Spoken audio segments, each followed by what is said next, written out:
Coming up on the Disturbance, I've got my big National Football League Week 1 reactions. I will cover both the over and the under reactions to Week 1 of your National Football League season. And yes, I might have been wrong about Matthew Stafford. I've got all of that, and trust me, a whole lot more coming up on the big show today. Live and on tape from the heart of Silicon Valley, this is The Disturbance, hosted by Dave Dabbah.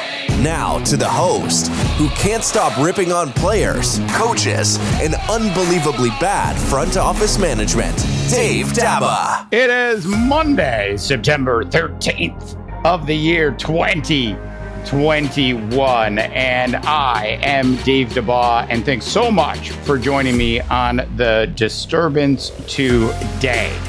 Now, as I mentioned at the very beginning, we are going to talk about Matthew Stafford, and I will come clean on how I think I was probably vastly wrong about what I said about Matthew Stafford skiing down the backside of Career Mountain. Now, I know the season is young, so we'll have to, wait a couple more weeks before I fully retract what I said about Matthew Stafford.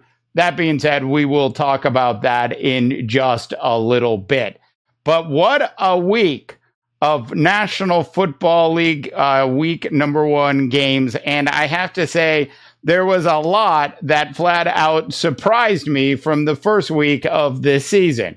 Was there anything more surprising for any of you than the job that Jameis Winston put together? I'm just saying. Okay, now, if I were to tell you that a quarterback in the National Football League is going to throw 5 touchdown passes, how many yards, how many completion yards would you think that person had?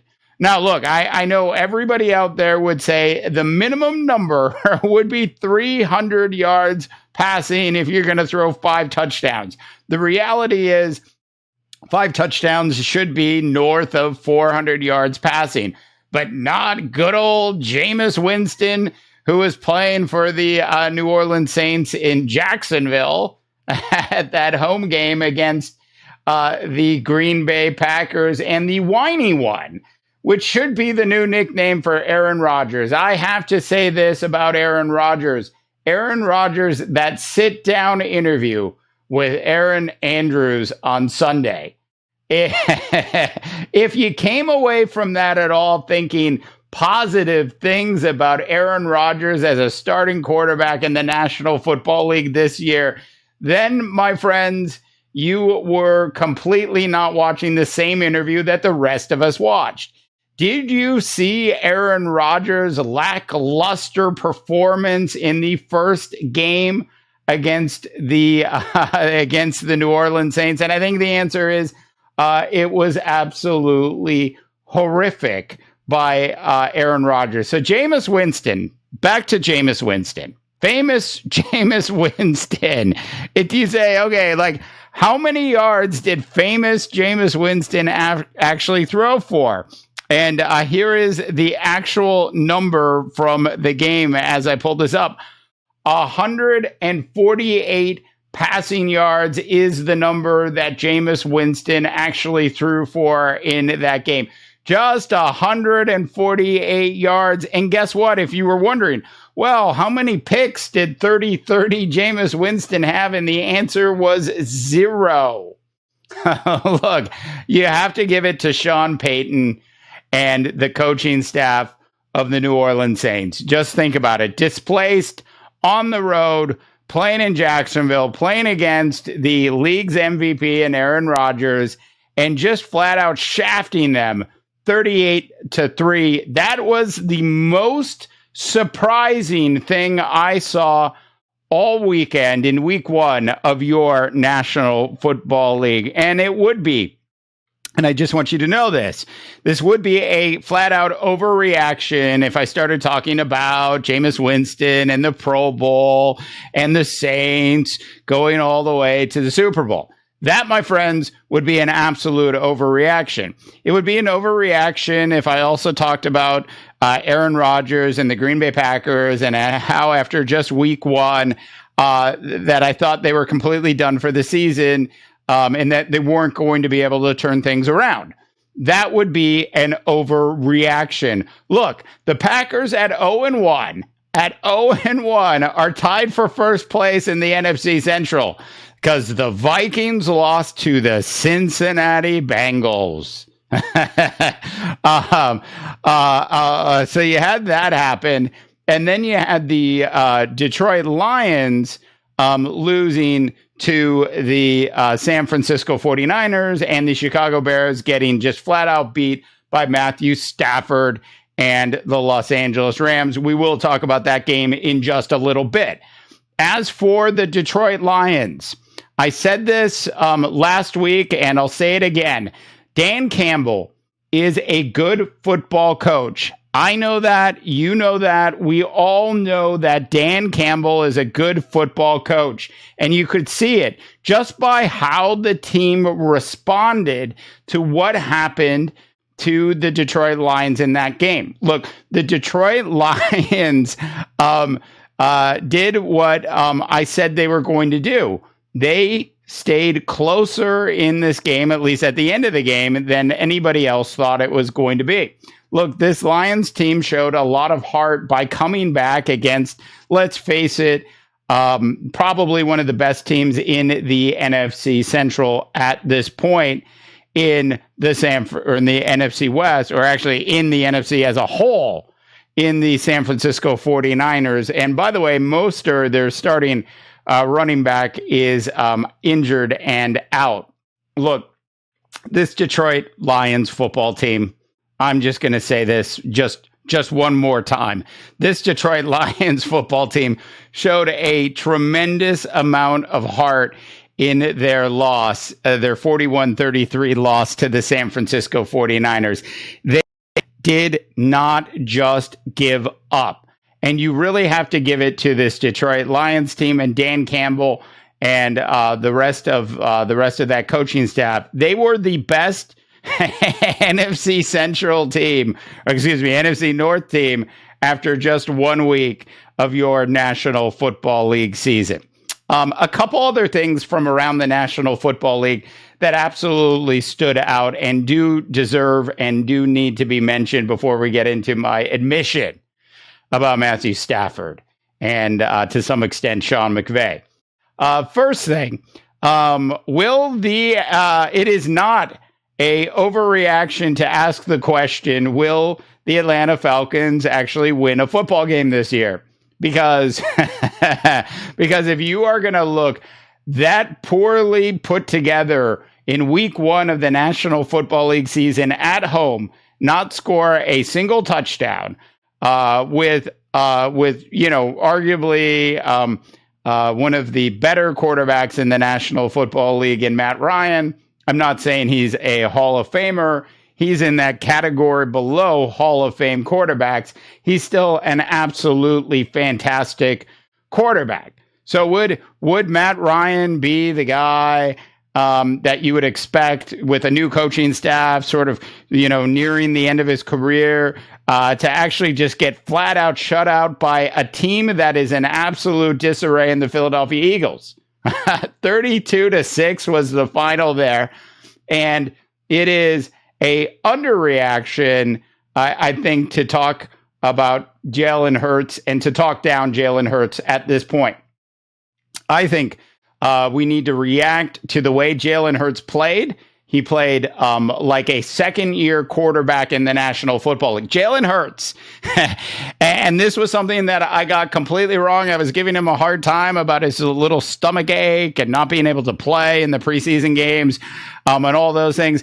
I have to say this, like, this Eagles team actually looked pretty good. I'm not saying they're going to the playoffs. I'm not saying Jalen Hurts is going to the Pro Bowl.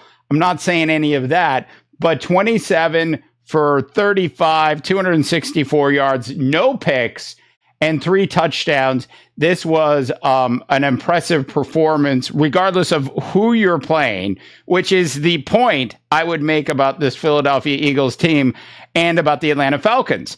This is maybe the worst football team in the National Football League after week 1 of the NFL season.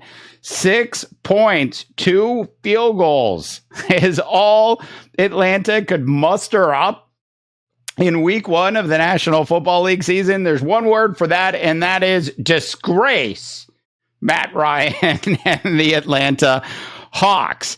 Elsewhere around your National Football League in week 1, were you really surprised?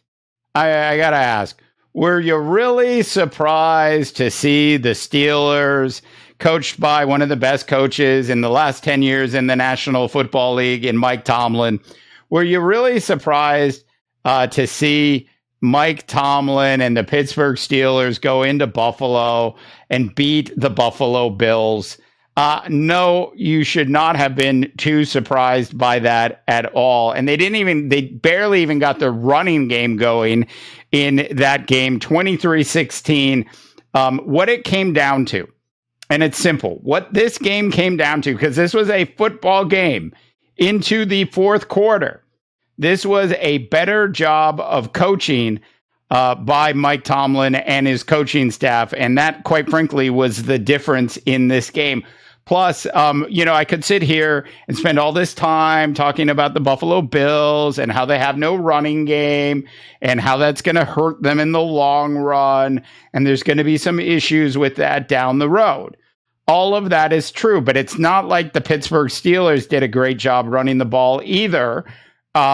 This was a game that was won on defense by the Pittsburgh Steelers coaching staff. It was a matchup victory, and it was a question of using the Pittsburgh Steelers defensive pieces in the correct way when they had to, which is why the Steelers actually won that game.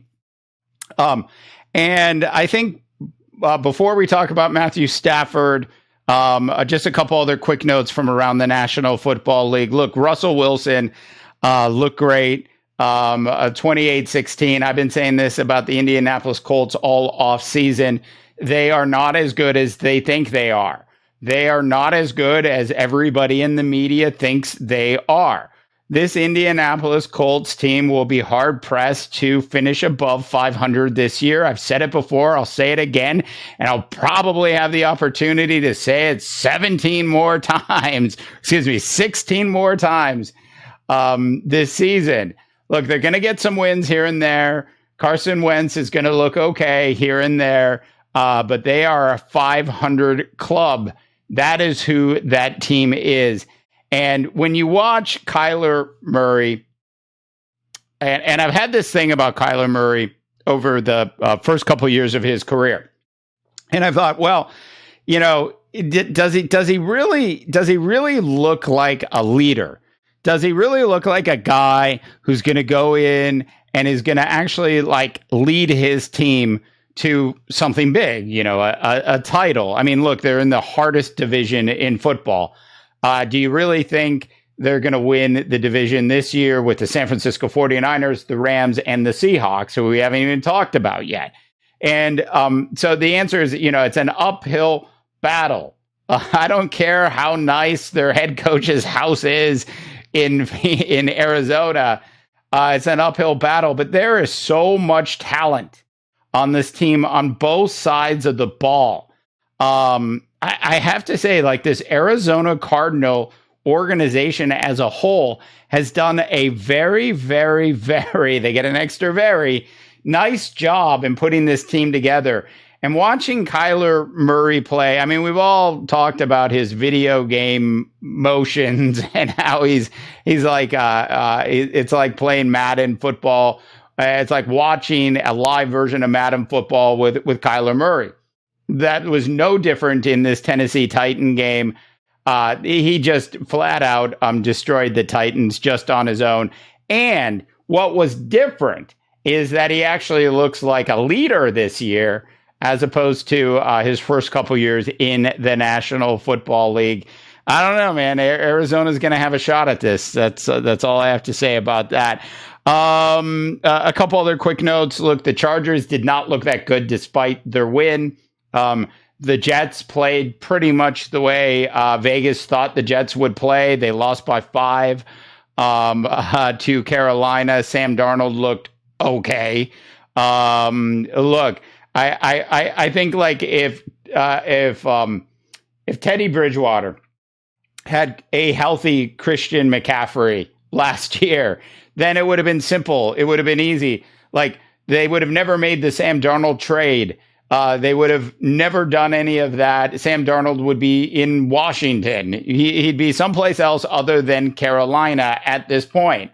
But the fact that Christian McCaffrey wasn't healthy and was out for such a big part of the season last year really hurt Teddy Bridgewater, who's done an extra. You can just tell what a good what like a decent good quarterback can do for your team. Just look at how Denver played yesterday in its win.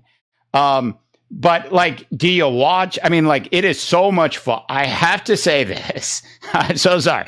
It is so much fun. So much fun to watch Christian McCaffrey play football. It's like a bowling ball that doesn't realize it could just like simply just go out of bounds and protect himself. Look, somebody on that coaching staff, I don't know if it's Matt Rule or somebody else on that coaching staff, needs to pull him aside and say, look, we appreciate the effort. But when you've had a 45-yard scamper and you've ran over half of the defenders already and you know you're going to get crushed, just go down. Just watch some video what the great wide receivers do, and especially the great wide receivers that had long careers in the National Football League. They avoided the big hit. Look, just go down or go out of bounds. That is what, because I'm telling you right now, he is not going to last. I don't wish this, but he's not even going to last like a quarter of a season if he keeps playing the way he's playing. I say keep playing hard, but just go down. It's just, I worry every time I watch him play because he's just so intense and he's so great. And it's the thing that makes him so great.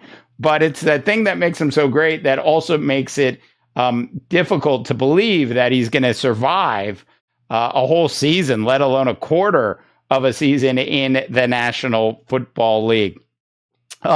Finally, before we get into the other things, look, Mac Jones looked okay. That game could have gone either way. Tua looked okay. It was two okay quarterbacks playing. The Vikings lost to the Bengals in overtime. Not sure what to say. I thought Joe Burrow looked way better than I thought he was going to look. He looked way more confident. But then again, he was going up against a Minnesota Viking defensive front that seemed to take quarters off of applying pressure to the front. So we'll have to see how that all plays out with Burrow. And the game of the day yesterday in the National Football League had to have been, of course, the game between the Cleveland Browns and what I think is really one of the best play callers and best coaches in the National Football League, hands down, and Kevin Stefanski, and of course Andy Reid and the Kansas City Chiefs and Patrick Mahomes. Look, we don't have to say anything else about Patrick Mahomes. You don't have to say anything else about Tom Brady. Like, you know what those guys are capable of, and 9 out of 10 times they're going to deliver what they're capable of. You used to think that about Aaron Rodgers, but after this offseason, the whiny one that is Aaron Rodgers, do you really believe that Aaron Rodgers really wants to still play in the National Football League? Or did he just show up to collect a paycheck? That being said, Kevin Stefanski did a heck of a job. They do an absolutely fantastic job managing Baker Mayfield. I've said this before about Baker Mayfield. You have to manage him. And if you can manage Baker Mayfield, especially when you have a strong running game and they certainly do, and they've got a fantastic offensive line, this is a really strong Cleveland Browns team. Not saying Super Bowl, I'm saying playoffs. And I am saying Kevin Stefanski is really one of the best coaches in the National Football League. Certainly not taking anything away from the job that Andy Reid did and the explosiveness of the Kansas City Chiefs. They just have no run defense. No run defense at all in Kansas City. So those games are going to be shootouts. And of course, when you've got one of the best gunslingers in the National Football League, in the history of the National Football League, in Patrick Mahomes, then you're going to win most of those games. And that's exactly what happened. But an absolutely fantastic football game nonetheless. Finally, today on our Disturbance Week 1 National Football League reaction show, both under and over reactions, I have to say, I might have been wrong about Matthew Stafford. It's really possible that I was wrong about Matthew Stafford. Maybe was a little too hard on Sean McVay. I know it's a little early. It's just after week 1. But Matthew Stafford, I mean, he just looked absolutely in sync with that, with their performance. His performance yesterday. Look, 20 of 26, 321, 3 touchdowns. And Cooper Kupp looked, like they're 7 receptions. I mean, like those guys just all look like they're on the same page entirely. And then, on the defensive side of the ball, obviously you've just got some tremendous talent there on that defensive side of the ball. You got, Jalen Ramsey, like what I want to see in one of these games, like there should be technology for this today. So what I'd like to see is I'd like to be able to actually pick a couple different players and be able to follow them throughout the game. So have the primary feed of the National Football League game on, and then be able to do spotlights of those players. I would love to have a spotlight on Jalen Ramsey for an entire football game.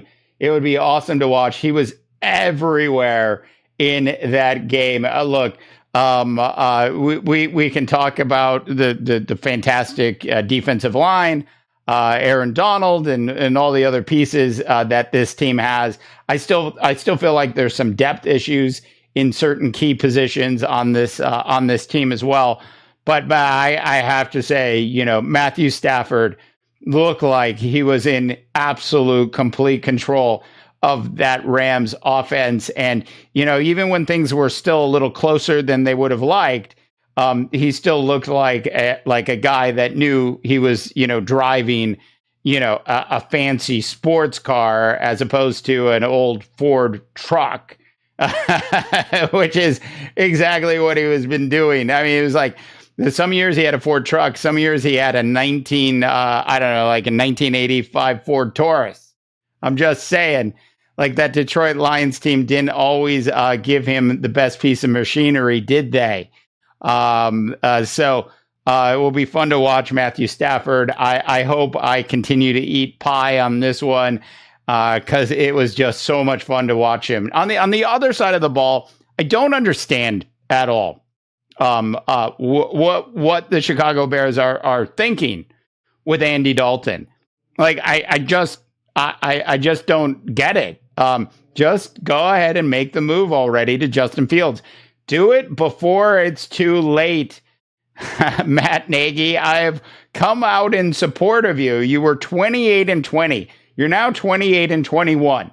You're going to be like 28-25 if you keep waiting. And if you wait a half a season, you're going to have an overall record of 28-28 as a head coach in the National Football League. Just make the move already, Matt Nagy, to Justin Fields. I've said this about Russell Wilson before. I've said this about Justin Fields. They are very similar in terms of how they entered the National Football League. Justin Fields, after the way he performed in camp, after the way he performed in preseason, the way he's conducted himself off the field, he is the captain of the Chicago Bears team. And the only thing is, the Chicago Bears don't know it. It is ridiculous. Look, as a Minnesota Viking fan, I can certainly sort of sit back and enjoy sort of this happening. But at the same time, being objective, I want to see great football, even if it's from the team that I hate the most in the Chicago Bears. Justin Fields should be the starter week 2 of the National Football League season. I'm just saying. All right. Thanks so much, North America, for tuning into the big Disturbance Week 1 National Football Week reaction show. This was, of course, taped before the Raiders game and the Ravens as they do battle in beautiful, only spend 2 nights, no longer than that when you're in Vegas, people, in beautiful Las Vegas. 48 hours is the maximum for your trips to Vegas. I'm just saying. Not sure what the outcome of that game will be. That being said, when you have a chance, do check out our Big Sports website at Mighty.rip.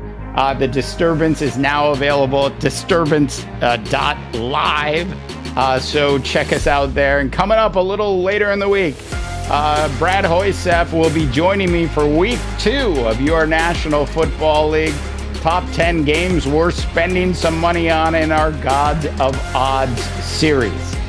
For the Disturbance, I am Dave Dabbah, wishing you all a tremendous rest of your sports viewing week.